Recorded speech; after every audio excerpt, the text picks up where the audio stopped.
में खुशामदीद। मेरे साथ आरम बड़ी साहब, तैयार मलिक साहब और मैं हूँ सईद काजी।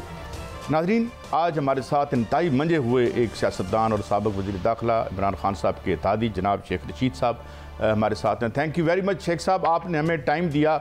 मैं स्ट्रेट अवे आपकी तरफ हाज़िर होता हूँ। मेरा सादा सा सवाल है, फिर मेरे पैनलिस्ट आपसे बात करेंगे। ये फरमाइए कि जो खान साहब के नाकदीन और मुखालिफिन हैं, एक बात बड़े वो तसलसल से कह रहे हैं कि जनाब अब खान साहब का चांस ख़त्म हो गया, चाहे उनकी जितनी पॉपुलैरिटी है, यहाँ पॉपुलैरिटी से पावर में कोई नहीं आता, यहाँ पे तो जो है और बड़े मुक़्तदर हलकों से बना के रखनी पड़ती है जो उन्होंने कुल्ली तौर पर। तो क्या आप समझते हैं पाकिस्तान की सियासत से खान साहब मुकम्मल तौर पर माइनस हो चुके हैं? शेख साहब देखिए जी, वो माइनस थे जो गए भागे यहाँ से बीमारियों के बहाने लगा के, पहले मज़ामत की, फिर मफामत की, फिर पाँव पड़े, फिर बूट चाटे, फिर मालशिए बने। और इमरान खान कौमी गैरत लेकर खड़ा है और मुझे पूरा यकीन है कि इंशाअल्लाह ताला हालात बदलेंगे। और ये जो कह रहे हैं कि भाई इमरान खान का सफ़ा पट गया, अल्लाह ना फाड़े। अवाम, इमरान खान अवाम के हर घर में घुस चुका है। अब इमरान खान की जो सियासी पोजीशन है शायद आज से 2 माह पहले नहीं थी। अगर भट्टी साहब होते तो मैं उनको ये कहता, मैं आपसे ये इतनी बात, डिप्रेशन मेरे चेहरे पे नज़र है कि मैं आज लाल हवेली गया हूँ, लोग मरने को फिर रहे हैं, न गैस का बिल दे सक रहे हैं, न बिजली का बिल दे सक रहे हैं, न दवाई ले सक रहे हैं। और ऐसे नज़र आ रहा है कि ये सारे मसाइल ज़्यादा लोग हमारी तरफ इमरान खान की सियासत की वजह से आए ज़रूर हैं, लेकिन अंदर से जले भुने बैठे हैं कि उनके मसले जो हैं ये नहीं हल हो सक रहे और नहीं हो, इन्होंने और ख़राबी पैदा कर दी है। और ये ना हो हम इलेक्शन का रोना रो रहे हैं, कोई और ही रोना शुरू कर दें, क्योंकि लोग तो बिल्कुल मुर्दा जैसे। आज आमिर लियाकत का भी मुझे दुख है, ऐसे ही समझें कि कौम की हालत भी ऐसी है कि उनके बस में नहीं है ज़िंदगी, उनके बस में नहीं है। दोपहर का खाना तो खैर बहुत सारे लोग नहीं अब खाते। और इमरान खान इंशाअल्लाह ताला उसके ख़िलाफ़ जो चोर दरवाजे से साजिश हुई है, जो अमेरिकन साम्राज्य का एलामिया आया है, उसने इमरान खान को सियासी ताकत दी है। बाकी रास्ते लोग रोकते रहते हैं, फिर उसकी सोचों में फ़र्क भी आता रहता है और बेहतरी भी आती रहती है। बेहतरी लानी भी चाहिए। पहले इलेक्शन का ऐलान हो जाए, फिर हम भी बेहतरी की बातें करेंगे इंशाअल्लाह।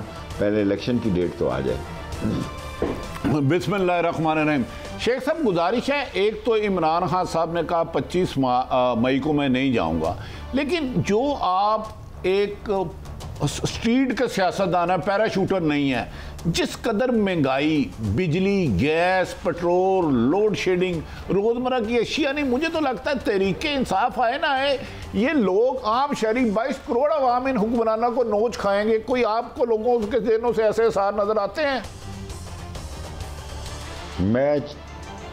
मैं भट्टी साहब बिल्कुल आपसे इत्तफाक करता हूँ। कोई आए ना आए, लोग आएंगे जी। लोग जो सैंडविच का लिफाफा भी लोग छीन के ले जा रहे हैं। अभी तो कराची में पेट्रोल पंपों पे आग लगी, आप देखेंगे लोग राशन की दुकानों पे, फिर आप कह देंगे कि शेख रशीद ने किया था। मैं आज का दिन बहुत डिप्रेस दिन हूँ। आज मैंने लाल हवेली में दिन गुजारा, 2 बजे आया हूँ सुबह से लेके। मैं हिम्मत हार गया हूँ लोगों के मसले सुन के। मैं इस नतीजे पे पहुँचा हूँ कि हम टोटली नाकाम हो गए हैं। अल्लाह ताला इस मुल्क के हाल पे रहम करे। और शायद जो चोर दरवाजे से इनको लेकर आए हैं, इनकी भी सियासी मौत वाक़ई होने जा रही है। और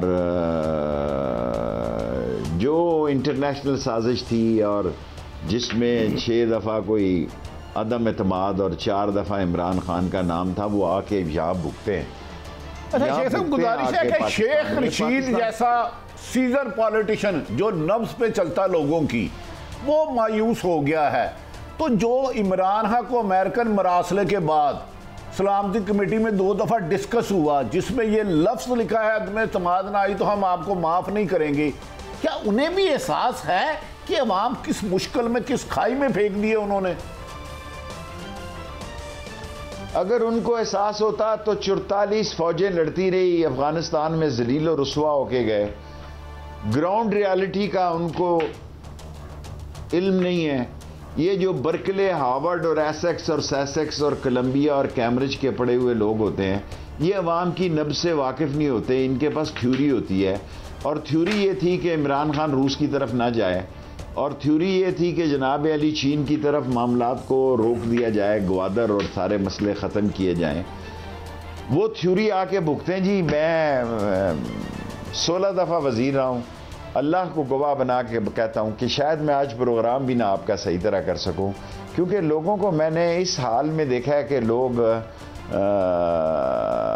ऐसे जुमले इस्तेमाल कर रहे हैं कि जी इससे मौत आ जाए तो बेहतर है। जो ज़िंदगी हम गुजारे हैं, हम बच्चों को दूध नहीं दे सकते, और बिजली का बिल जब आएगा वो कहता है अच्छा लोड शेडिंग है ना, कम बिल आएगा, लोड शेडिंग में मर जाएं बेहतर है, गर्मियों में मर जाएं तो बेहतर है। इस बिल से कौन निजात दिलाएगा? और जो नोज़ल पेट्रोल पंप वाला डालता है ना जी, मैं परसों या 4 दिन पहले चौई साहब गया हूँ, तो जो पंप नोज़ल जिसने मेरी गाड़ी में पेट्रोल डाला, वो कह रहा था शेख साहब जिसके नोज़ल डालते हैं ना वो चोर और गद्दार की बात करता है, और शो पालशिया को और चेरी ब्लॉसम को गाली देता है, और फिर पेट्रोल पैसे देता है।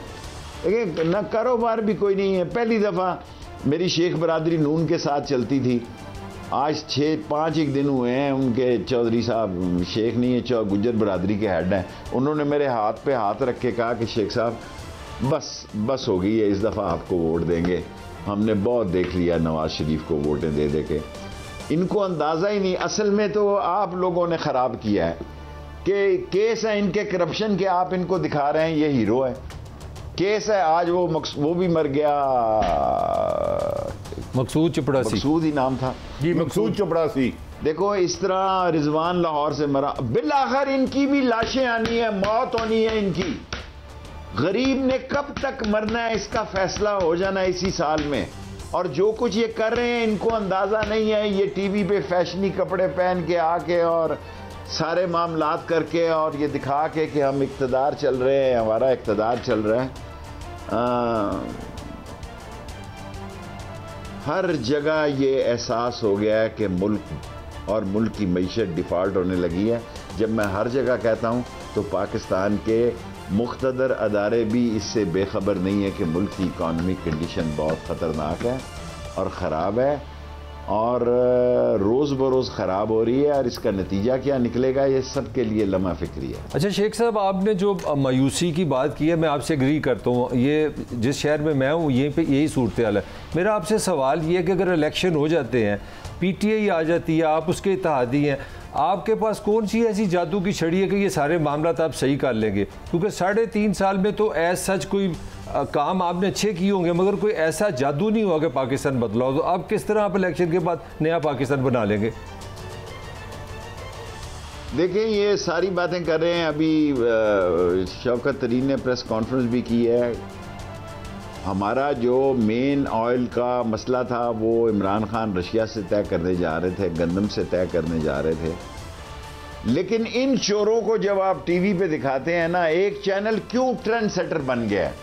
वो ट्रेंड सेटर नहीं था, कोई और चैनल ट्रेंड सेटर था। वो चैनल इसलिए ट्रेंड सेटर बन गया कि लोग कहते हैं यार कोई बात तो होती है।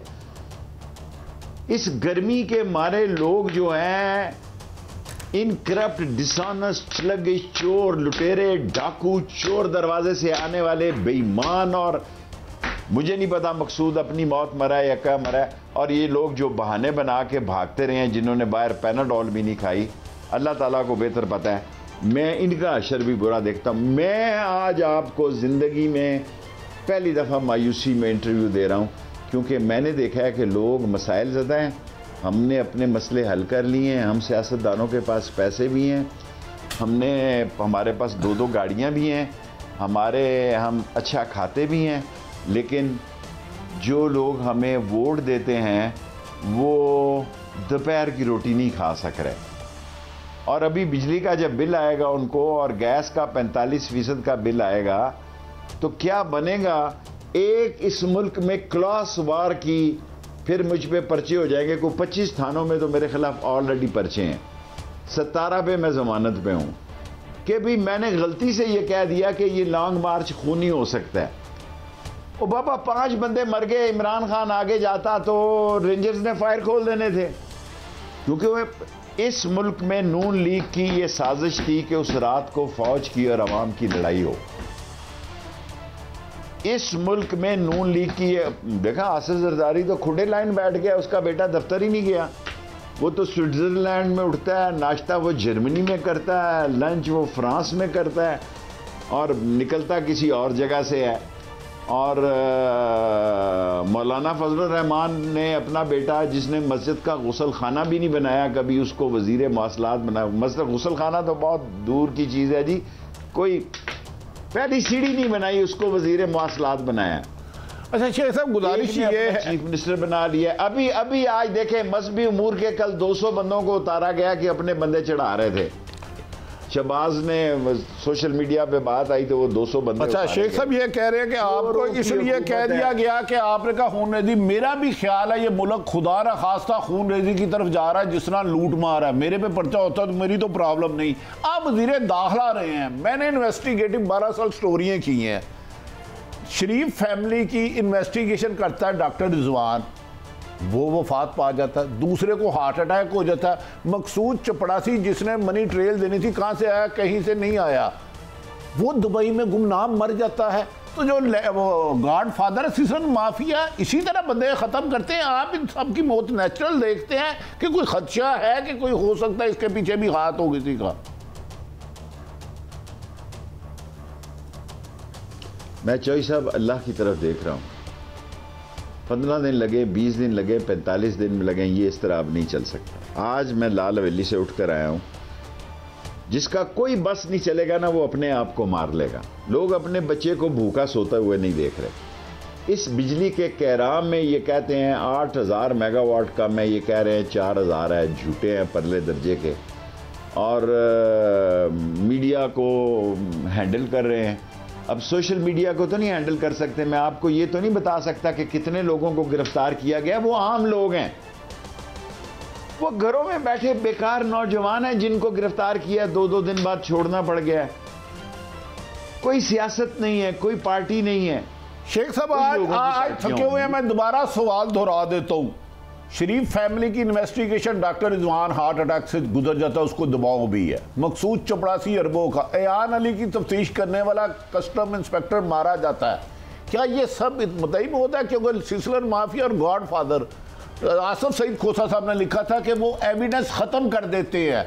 आप वज़ारत दाखिला रहे हैं, आप समझते हैं कोई ऐसा माफिया हो सकता है? देखें जी, जब आसिफ जरदारी भी जेल में था तो दुनिया के जितने कातल थे उजरती, उससे उनके राब्ते थे, और कातल उजरती ग्रुप उसने अपनी सिक्योरिटी पे रखे हुए थे उस वक्त भी। आज भी नवाज शरीफ ख़ानदान जो है, ये अपने केसेस के ख़त्म करने के लिए जितनी बातें आपने की हैं, ये इन्होंने की हैं और यही कर सकते हैं। लेकिन अल्लाह की, मेरे दिल के अंदर आज एक ऐसी आवाज़ उठी है कि ये भी अल्लाह की पकड़ में आ रहे हैं। मेरा देखें, मैं एक वोट का लीडर हूँ चौधरी साहब, मैं एक सियासत करता हूँ, 16 दफ़ा वजीर बना हूँ एक सीट से। आज मैं हिम्मत हार गया हूँ लोगों को देखकर, ऐसा मुझे लगा कि मैं भी मुजरम हूँ। मैं भी, सारे मेरे तरक्याती स्कूलों कॉलेजों के काम रोक दिए इन्होंने, कि मैं क्या करता हूँ, एक मीडिया पे जा रहा हूँ। ये चाहते हैं कि ये मीडिया बंद हो, लोग हमारे लिए, हमारी सताइश के लिए कौम मालशी बन जाए, कौम जो है वो जी हजूरी में चली जाए।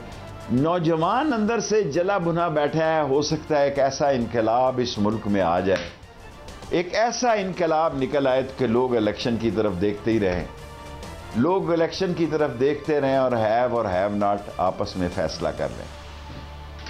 शेख साहब, आप बार बार दूसरी दफ़ा आपने एक तबकाती, यानी ये पहले भी हुआ, जुल्फ़िकार अली भुट्टो की तहरीक थी, 68-69 की तहरीक थी, दुनिया में भी चलती रहती हैं, तो क्या फिर हम किसी ऐसे ज़माने की तरफ बढ़ रहे हैं, मिनराशुल कौम भी और ये तकरीबन दुनिया में भी हमें सब नज़र आ रहा है कि ये जो एक क्लास क्वेश्चन है दोबारा सियासत में एक मरकज़ी हैसियत हासिल करता नज़र आता है आपको?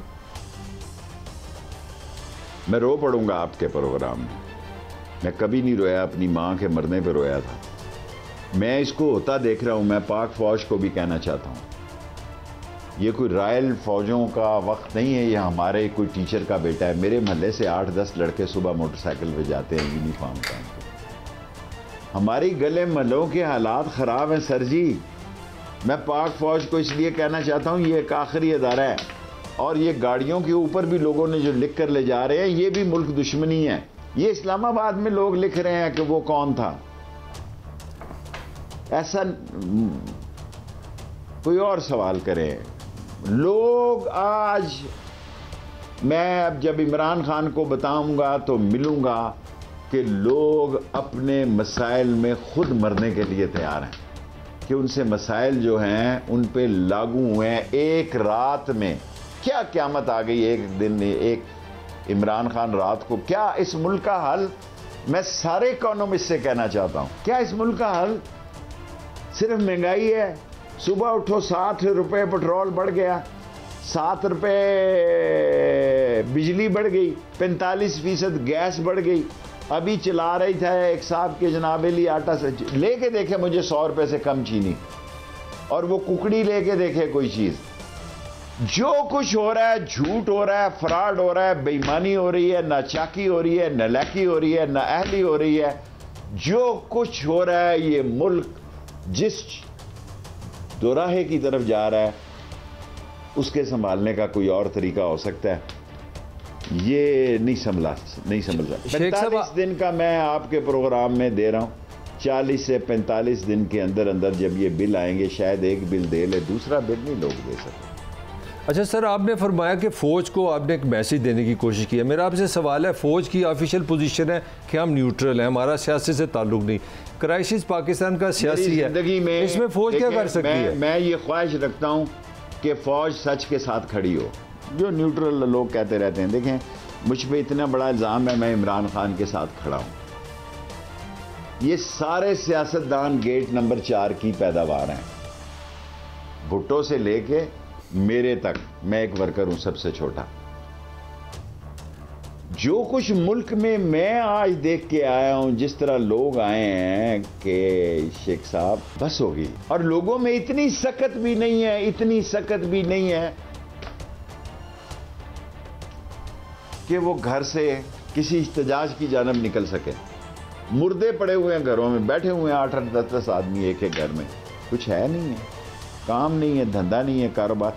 शेख जो है, जो दिहाड़ी लगाए ना तो समझते हैं मेरी बरादरी वाले कि आज पता नहीं किसका मुंह सुबह देखा, उसने कहा किनों से कोई गाहक ही नहीं आ रहा। So things are very bad. तो फौज क्या करे इसमें? शेख साहब, मैं खुद इस मुल्क में खून रेजी देखता हूं। मैं रोजाना गरीब आदमियों को खुद मिलता हूं, रोटी खाई है नहीं खाई, कितना बिल आया है। क्या इमरान खान के साथ एस्टेब्लिशमेंट के राब्ते हैं? उन्हें एहसास नहीं कि खुदा ना खास्ता मुल्क के हालात ख़राब होते हैं तो अदारे भी तो तभी बचेंगे। क्या इमरान खान के साथ एस्टेब्लिशमेंट के राब्ते हैं या नहीं? इस बारे में शेख रशीद साहब क्या फरमाते हैं? देखें, इमरान खान के तो राब्ते नहीं है, लेकिन परवेज़ खटक ने 1, 2, 3 उनसे मीटिंग की हैं। कल उनका फ़ोन मुझे आया था कि मैं उनका नाम ना लूँ, और मैं राब्ता करना चाहता था। मुझे खान साहब ने कहा कि आपने इसमें नहीं आना। मैं इमरान खान के साथ खड़ा हूँ इन हालात में, और लोगों की नाराज़गी और खफगी के बावजूद खड़ा हूँ। मैं समझता हूँ चोर दरवाज, शायद 1.5 साल के बाद हमारी पोजीशन ही ना होती कि हम हल्कों में जा सकते। जो आज पोजीशन है ये चेरी ब्लॉसम की और इन मालशियों की और इन पॉलिशियों की और चोर दरवाजे से आने वाले और साम्राज्य इलामिया की गोद में पलकर जवान होके आने वाले, जो आज इनकी पोजीशन है, मुमकिन है 1.5 साल बाद हमारी हो जाती। अच्छा शेख साहब, मैं एक और सवाल करता हूँ, क्योंकि आप एक ज़ीरक सियासतदान और मैं मानता हूँ और हमेशा आपकी अदम मौजूदगी में कहता हूँ, खुद मौजूदा हुकूमत मरियम नवाज, शहबाज शरीफ, नवाज शरीफ, मौलाना फजलुर रहमान, हसन अली जरदारी हमेशा कहते थे कि एस्टेब्लिशमेंट की मर्जी के बगैर अदम एतमाद कामयाब होना मुमकिन ही नहीं। क्या हुआ कि आपके इत्तेहादी जमातें सब छोड़ के भी चले गई और आपके लोग भी मुनरफ हो गए? क्या एस्टेब्लिशमेंट का हाथ था उनके पास? आपको इसका जवाब पता है। आप मुझसे वो सवाल करें जो मुझसे बड़ा ना हो। मैं आगे ही बड़े बहरानों में हूँ। चलें मैं इमरान खान के साथ खड़ा हूँ और इस सवाल का जवाब इस मुल्क के बच्चे बच्चे को पता है।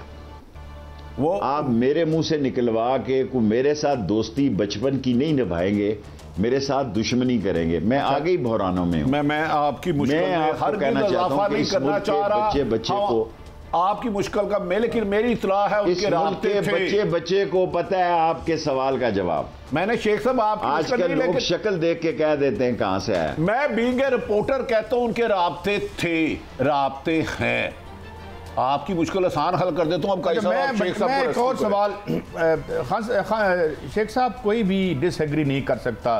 देखें मेरी बात सुने, जब चौई साहब आपसे मेरा मसला हुआ, मैंने कहा नहीं जा रहे, क्योंकि खान ने मुझे कहा कि हम नहीं जा रहे। लेकिन जब MQM में मेरी दोस्ती है, जब उनसे मेरी बात हुई, उन्होंने मुझे कहा वैसे ही हम आपका टाइम ज़ाया करेंगे, तो मैं समझा कि मैं जा रहा हूँ, हम जा रहे हैं, अपना सामान लेकर आ गया। उन्होंने आपको कहा कि हमें मैसेज आ गया चले जाओ, पूरी बात तो कह दें शेख साहब। सर मैं पूरी बात नहीं कहता, मैं पूरी बात नहीं कहता। अच्छा, मैं उम्र के इस हिस्से में अपनी पूरी कोशिश करूंगा कि जो थोड़ी सी गलतफहमियां हैं वो दूर हो जाएं, जिसकी मुझे इजाज़त नहीं है। और जिन्होंने अलामिया बनाया, अलामिया से लेके जो इनको चोर दरवाजे से लाए, वो सारे ही परेशान हैं। आई एम श्योर कि अगर मैं आज इतना परेशान हूं तो वो कितना परेशान होंगे, क्योंकि उनके पास तो बहुत बड़े मसले हैं। मेरे पास तो इतनी सी कॉन्स्टिट्यूंसी है जो फारिग है, जो कहती है कि आप कल जुमे के दिन हमने एक रैली रखी है तो नामूसे रसालत पे बीजेपी के खिलाफ, वो कहते हैं जी क्या रैलियां करते हैं, मरो या मर जाओ, बस ख़त्म करो ये तमाशा रोज़ रोज़ जो आपने लगाया हुआ है। इतने तंग हैं लोग। ये अपने हामियों की बात बता रहा हूँ, मैं अपने मुखालफों की बात नहीं बता रहा। नाज़रीन, एक ब्रेक की तरफ बढ़ते हैं। बड़े अहम गुफ्तगू है और बड़ी दिलदोज़ गुफ्तगू है। ये गुफ्तगू जारी है, आप हमारे साथ रहिए। हाजिर होते हैं ब्रेक के बाद। Welcome back. अच्छा शेख साहब, एक मैं सवाल थोड़ा सा बदल के करना चाहता हूँ। ये इससे तो जो भी आप ज़मीन पे सूरत हाल बता रहे हैं, हम भी साफ़ी हैं, इससे बुरी है हालत जो आप बता रहे हैं। सवाल मेरा ये है कि आज के इस अहद में खान साहब को भी अंदाज़ा होगा जो आपकी फीलिंग्स हैं, यहाँ तो बड़े बड़े फैसले करने पड़ेंगे अगर इस मुल्क को बचाना है। इस मैशत के अंदर इनकलाबी तब्दीलियाँ करनी पड़ेंगी, या उन मगरमच्छों को हाथ डालना पड़ेगा और उस निज़ाम को हाथ डालना पड़ेगा। आप समझते हैं खान साहब ये इन दी एंड ऐसा भी हो सकता है? इन दी एंड आपका मुख्तसर तरीन जवाब दे रहा हूँ, इन दी एंड ऐसा भी हो सकता है। मैंने 45 दिन जो आपको दिए हैं, क्योंकि अगर बात बिखर गई और फैल गई तो इस तेज़ी से फैलेगी कि जो आप कह रहे हैं फिर सख्त फैसले करने का भी टाइम आ जाएगा। कौन करेगा, कैसे करेगा, मुझे नहीं पता। निगरान हुकूमत टेक्नोक्रेट होगी, नहीं होगी, कितने अरसे के लिए होगी, ये सारे फैसले फिर उसमें होंगे। लेकिन शेख साहब ये सारे तो मसलन इस वक्त आपकी असम्बली में नीचे से ग्रास रूट से आप जैसे चंद ही लोग होंगे, बाकी तो सारे के सारे कार्टल्स कोई नहीं, कार्टल्स हैं। कोई शुगर का कार्टल है, कोई बिजली का कार्टल है, कोई ट्रकिंग का माफिया है, कोई कुछ है। तो ये पार्लियामेंट्री निज़ाम जो है, ये इसके लिए बड़ी कुर्बानियाँ आपने भी दी, हमने भी इसे बड़ा रोमांटिसाइज किया। ये किधर जाएंगे, इसका क्या बनेगा, कोई रास्ता किधर निकल सकता है? आपकी दानिश क्या कहती है? आपने एक लोटे की कोई एक दिन में 30 दफ़ा बताई कि वो सिंध हाउस में बैठा है कोक लेके और बार बार वो नमाज भी पढ़ रहा है और वो खाना भी खा रहा है। कोई 30-40 दफ़ा आपके चैनल में वो लीडर ऑफ अपोजिशन है। फिर असम्बली में लोग कहते हैं कि इस असम्बली में चले जाओ जिस जमहूरी असम्बली की बात करते हैं, जिस लोटे को आप 30 दफ़ा दिखाएं और वो लीडर ऑफ अपोजिशन हो, और अगली दफ़ा वो इन्हीं के टिकट पे लड़े।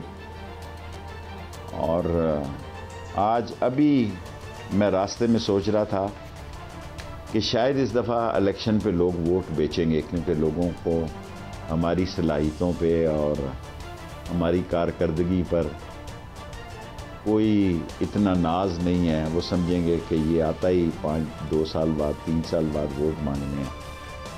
और अरबपति लोग इलेक्शन लड़ेंगे इस दफ़ा, करोड़पति नहीं लड़ेंगे। अच्छा शेख साहब, मैंने पहले भी आपसे यही सवाल किया था, आपकी जब हुकूमत थी तो 45-40 बिलियन डॉलर आपका ट्रेड डेफिसिट चल रहा था, 20 बिलियन डॉलर आपका करंट अकाउंट बैलेंस हसारा था, डॉलर आपके पास नहीं थे। मेरा सवाल को छोड़ें, ये सारे ही सूरत हाल बदल, इन चोरों के आने से बदल गई। मेरा यही सवाल है ना, सारे हालात जो इमरान खान के मुखालिफ थे ना, वो मुवाफिक हो गए हैं। अब लोग कहते हैं ये चोर जाएं और इमरान खान आए, तो होप की तरह ना। मेरा पॉइंट है, ये तेल, ये बिजली, ये किस तरह आपने कहां से डॉलर ला के ये मसले हल करने थे, यही मेरा सवाल आपसे। देखें, हम तो आपको बता रहे हैं तेल का मसला तो हम हल कर लेते। अब अगर हालात और ख़राब हो गए तो फिर वो फैसले जो कि बड़े सख्त करने दरकार होंगे, कौन होगा ये करने के लिए, कौन मौजूद होगा, कौन मौजूद नहीं होगा। और उससे पहले ही मैंने 45 दिनों का आपका टारगेट दिया है। अल्लाह करे मेरी मुंह में खाक ये बात गलत हो, मैं 40-45 दिन में जुलाई 5, 6, 8, 10 तक इस मुल्क में कटी कटा निकलते देखता हूँ।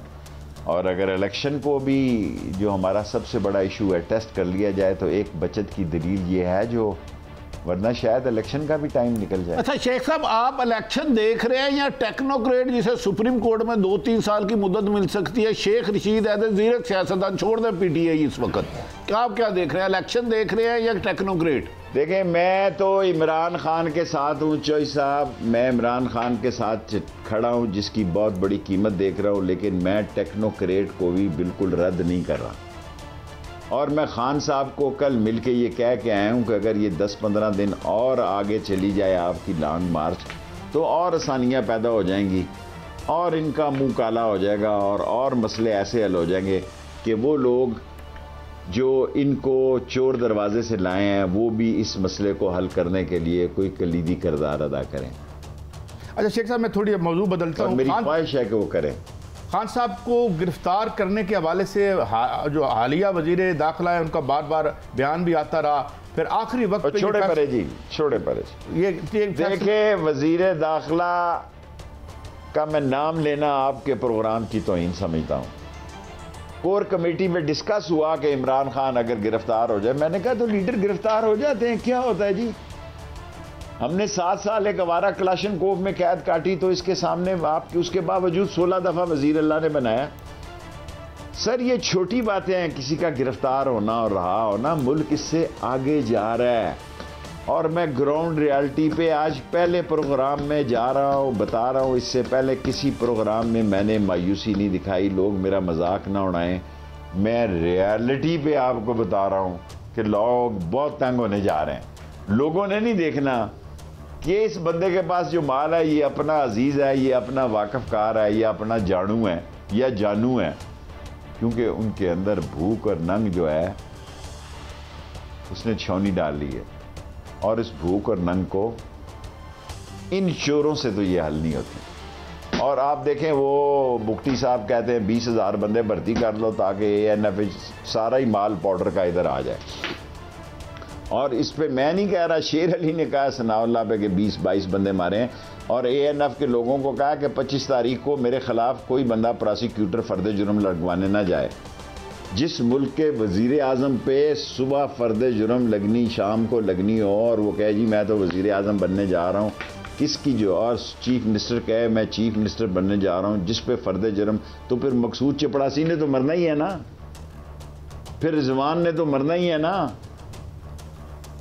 फिर आप मुझे बताएं, इस मुल्क में, जिस मुल्क में बहुत बड़ी मैं बात कहना चाहता हूं, अल्लाह मेरे गुनाह को माफ करे, किसी बंदे को शक नहीं है इमरान खान ने 3.5 साल में एक ही काम किया कि इनको चोर डिक्लेयर किया। आप इनके अलावा किसी और को ले आते। ये मुल्क इतना ही तबाह हाल है, इतना ही बर्बाद है कि यहां कोई बंदा ही नहीं है। 22 करोड़ में यही रह गए जिनसे लोग चेहरे नहीं देखना चाहते। और जब मैं कह रहा था कि शीन निकलेगी, आप लोग मेरा मजाक उड़ा रहे थे, क्योंकि मेरी और शीन की मुलाकात का टाइम आधे घंटे का फर्क होता था। कभी मैं निकल रहा होता था और वो आ रहा होता, कभी मैं आ जा रहा होता था, वो आ रहा होता था।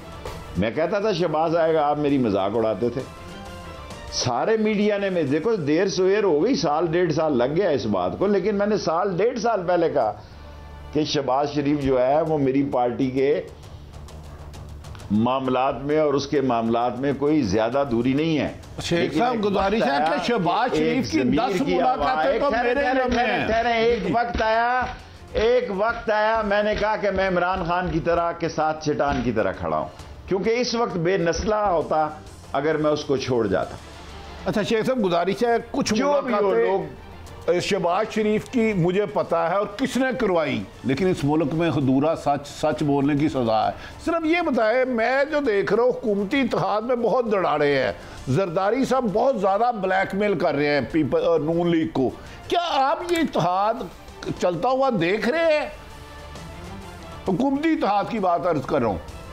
चौई साहब, हमारी पार्टी पीटीआई या मेरी अपनी पार्टी अवामी मुस्लिम लीग में इमरान खान के साथ हूँ। वहाँ इमरान खान के अलावा बंदा ही कोई नहीं।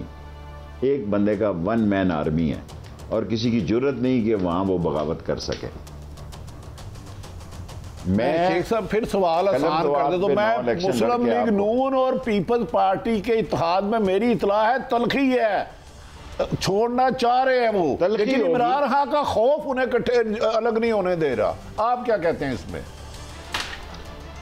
देखो, वो ग्रैंड अलायंस 13 पार्टियों का सारे गंदे अंडे एक टोकरे में, तो इमरान खान ही उनके लिए सबब का मुजबिस, और तो कोई बंदा ही नहीं है ना। दूसरा बंदा कोई अपोजिशन में बोल रहा है तो बताएं। मुझे तो कोई दिखाई नहीं देता इमरान खान के अलावा। ये नहीं कि मैं उसके साथ हूं इसलिए उसकी तारीफ कर रहा हूं। अच्छा खान साहब आपकी बात से ही मैं एक सवाल मेरे जहन में आया है जो आपको खदशा लग रहा है, क्या मैं सही समझा हूँ कि ये 60 रुपए वाला इजाफा और तकरीबन 9 रुपए बिजली के बिल में इजाफे का जो अगला बिल घरों में गिरेगा, उससे आप समझते हैं कि खौफजदा हैं, आपके ये मामलात ख़राब हो सकते हैं, ये कहना चाह रहे हैं आप? सर, मैं अपने शहर के शुरफा की तरफ से ये पैगाम आपके प्रोग्राम में कह रहा हूँ कि मेरे शहर के बहुत सारे शुरफा ने दोपहर की रोटी खाना छोड़ दिए। जिस दिन बिल जाएगा तो क्या होगा वो अल्लाह ही जाने कौन बशर है, और अल्लाह को ही खबर है कि उस दिन क्या होगा। लेकिन इससे भी अफसोसनाक बात यह है कि जो इनको चोर दरवाजे से लाए हैं उसका मलबा जायज़ या नाजायज़ इस तरह बढ़ता जा रहा है कि जिससे मुल्क और किसी पैनिकी में और किसी और मसले में उलझ सकता है और जमहूरियत धरी की धरी रह सकती है और कोई और हल पर सोचना शुरू किया जा सकता है। अच्छा शेख साहब, आपके जब इमरान खान साहब की हुकूमत आई तो 3 साल एक लफ्ज़ बहुत चला है, 1 पेज, एस्टैब्लिशमेंट और हुकूमत एक पेज पे है, बड़ा कॉन्फिडेंस के साथ। एकदम क्या हो गया, ये फासले किस तरह बढ़ गए? भाई, इस पे काफ़ी लोग पहले भी, आज भी उन्होंने मुझे कहा कि तू बहुत ज़्यादा खुली बात करता है। आज ही कहा, 2 मैसेज दिए हैं किसी मोहसिन ने, हमारे हमदर्द ने, कि तू बहुत ही ज़्यादा आउटस्पोकन हो गया। वो हो गए जी। हालांकि आखिरी टाइम तक इमरान खान को एतमाद था कि ये नहीं होगा, वो हो गए। अब इसकी तफसील में ना जाएं, मेरा हक है कि बाद सवालों का मैं जवाब न दूं, क्योंकि आज ही मुझे 2 मैसेज आए हैं कि आप बड़े आउटस्पोकन हो गए हैं कि मैं कर क्या रहा हूँ, एक टीवी का ही प्रोग्राम करता हूँ और तो खाना खाता हूँ, सो जाता हूँ, वॉक शॉक तो मैं करता नहीं हूँ। लेकिन आज हल्के में गया हूँ, डिप्रेस हूँ, आज 2 गोलियाँ खा के सोऊंगा, शायद 3 भी खाऊँ। मैं शेख साहब, ये ज़ाहिर है इतने हमारे जो हुक्मरान या रियासती स्ट्रक्चर है, इन हालात से कोई बेगाना तो नहीं रह सकता। ये तो नहीं हो सकता कि असरअंदाज ना हो ये सारे मामले। ये बेशरम है, ये चोर हैं, ये डाकू हैं, ये इम्पोर्टेड हैं, इन्होंने फिर भाग जाना है। ये भागने का रास्ता रखते हैं, हमेशा भाग जाते हैं। पहले मुझे याद है, मैं मुशर्रफ के साथ था तो किंग अब्दुल्ला नाराज़ था, लेकिन उन्होंने ऐसा प्लान किया कि किंग अब्दुल्ला के मुशर्रफ के साथ वो नाच करने, डांस करने तलवार वाला नहीं आ रहा था, कह रहा था कि इसको भेजो उधर।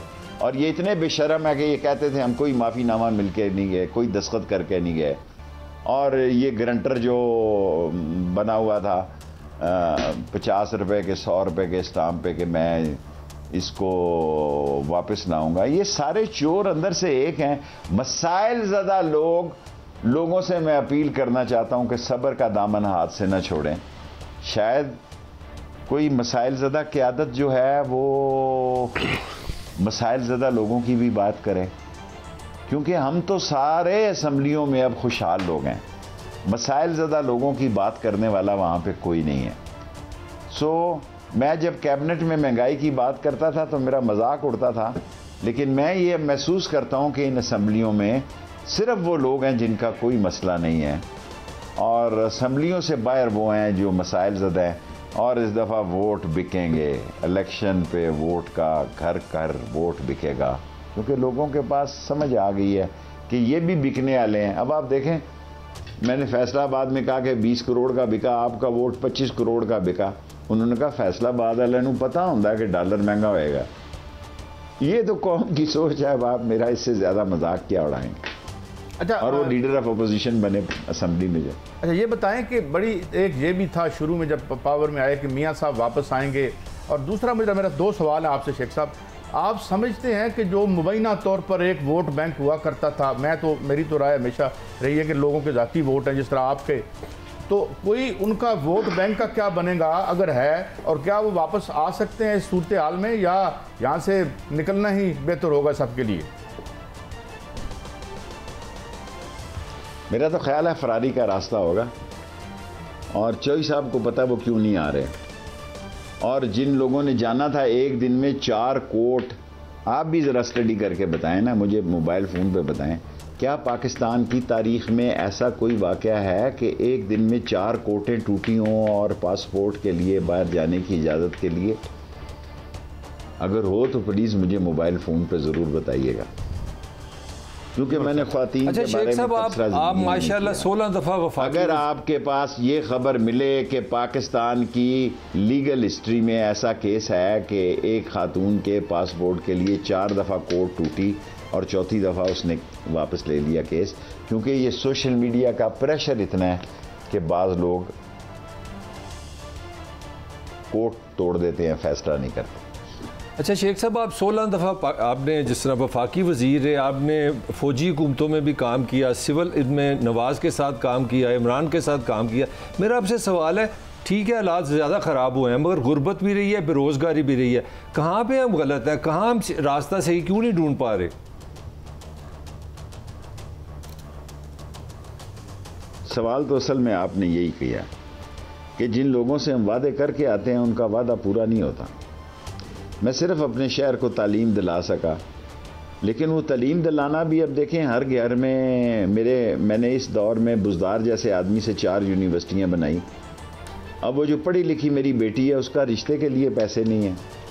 मैं सारे हलके की बात कर रहा हूँ, 2 हलकों की मैं सियासत करता हूँ, 60 और 61 और 62 की भी करता हूँ थोड़ी सी।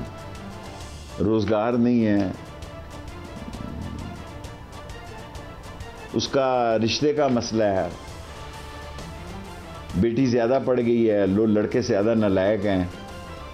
समाज जो है वो मईशत से लेके, इक़्तिसादियत से लेके, सोशल से लेके, रिलेशनशिप से लेके सब जगह टकराव में चल रहा है। कोई अल्लाह करे कि हमारे गुनाहों की हमें सज़ा ना मिले, अल्लाह हमें माफ़ कर दे और मुल्क सही रास्ते पे चल पड़े। अच्छा शेख साहब, ये बार बार मिसाक के मईशत की बात करते हैं, 13 पार्टियां ऑलरेडी इनमें हैं, और ये स्टेक होल्डर, लानत भेजो इस मिसाक के मईशत पे। ये एक दूसरे के साथ हो जाते हैं। बेनज़ीर और नवाज शरीफ हो गए, मिसाक जमहूरियत पे दस्तखत किए, ये 13 के 13 एक दूसरे के पास। आपके पास इतने क्लिपिंग है कि मेरा टाइम ख़त्म हो जाए, कि जो शहबाज ने जरदारी को कहा, जो जरदारी ने नवाज को कहा, ये सारी बातें फजूल साबित होती हैं इन दी एंड। अच्छा शेख साहब, आज आप थोड़े से उदास हैं, थोड़ा सा मेरा मुंह ठीक कर दें। गालबन आसफ अली जरदारी साहब है उनका नाम, जो पीपल्स पार्टी के, उन्होंने कहा था नवाज शरीफ धरती का नासूर है, और शहबाज शरीफ साहब ने कहा था कि मैं इसके गले में पटा डाल के घसीटूंगा। तो इन दोनों दुश्मनों को इकट्ठा किसने कर दिया है? ये किसने इकट्ठा किया इन दोनों को? सब कुछ आपको पता। अच्छा शेख, सारा कुछ साढ़े ते पाना जे, सब कुछ आपको। अच्छा फिर एक खबर के अगे एक दफा तुसी मरवाया, अगे भी एक दफा तुसी मरवाया मैनू। लो आज फिर तुहानू एक और खबर देंगा मरवाया कि परसों ਤੁਹਾਡੇ पिंडी च की मुलाकात हुई वो प्रोग्राम के बाद। अच्छा चलो शेख साहब ऐसे बता दें आप इमरान खान साहब ने कल अमेरिकन टीवी को कहा है, जिन्होंने मुझे निकलवाया है वो मुझे वापस नहीं आने देंगे, लेकिन मैं अवाम की ताकत से आ जाऊंगा। आप क्या समझते हैं इन हालात में, जब ये 14 जमातें इकट्ठी मिली हुई हैं, इलेक्शन कमीशन इनका है, इमरान खान वापस इक़्तिदार में आ सकते हैं? आ सकता है, अगर न्यूट्रल हो जाए तो आ सकता है। अमेरिका का बाप भी आ जाए तो इमरान खान का रास्ता नहीं रोक सकता। इस वक्त इमरान खान इन हालात में, अगर टाइम लंबा हो जाए तो मैं कह नहीं सकता चौधरी साहब। इमरान खान, मैंने आपको कहा, हर घर में घुस चुका है। जब मैं कहता हूं हर घर में घुस चुका है तो वो घुस चुका है, सारे ही घरों में। इस वक्त न्यूट्रल नहीं है वक्ती तौर पे। नहीं, मैंने नहीं कहा, मैंने कहा अगर इलेक्शन पे न्यूट्रल रहें तो इमरान खान का रास्ता कोई नहीं रोक सकता। सर ये तफसील में आप, मेरा ख्याल है घंटा पूरा इसीलिए मैं ताड़े नाल लाता है कि तुसी मेरे नालों बहुत ज़्यादा एक्सपर्ट हो, और मैं तानू पहले कहा कि मैं बहुत बुरान है चाह और मैं खड़ा मैं शेख साहब के लिए नहीं, अब आप दोनों शेख साहब काबिले इहतराम है। शेख साहब मैं मुश्किल में आपके शेयर करके जज्बात, और आपने आज जितने दुखे दिल के साथ बातें की हैं, ये हमारे दिल को भी लगी हैं और ये हकीकत पर भी नाज़रीन मबनी है। हम इस दुआ के साथ शेख साहब से भी इजाज़त लेते हैं कि ऐसे लोग जो नीचे से उठ के ऊपर आए हैं और जानते हैं इन हालात को, मेरे ख्याल में मुक़्तदर तबक़ात को भी देखना चाहिए और कोई ऐसी सिचुएशन नहीं पैदा होनी चाहिए कि हम बाद में पछताते रहें। अल्लाह करे सब उससे पहले ठीक हो जाए। ये था हमारा आज का शो। अगले हफ्ते फिर मिलेंगे, इजाज़त दें, अल्लाह हाफ़िज़।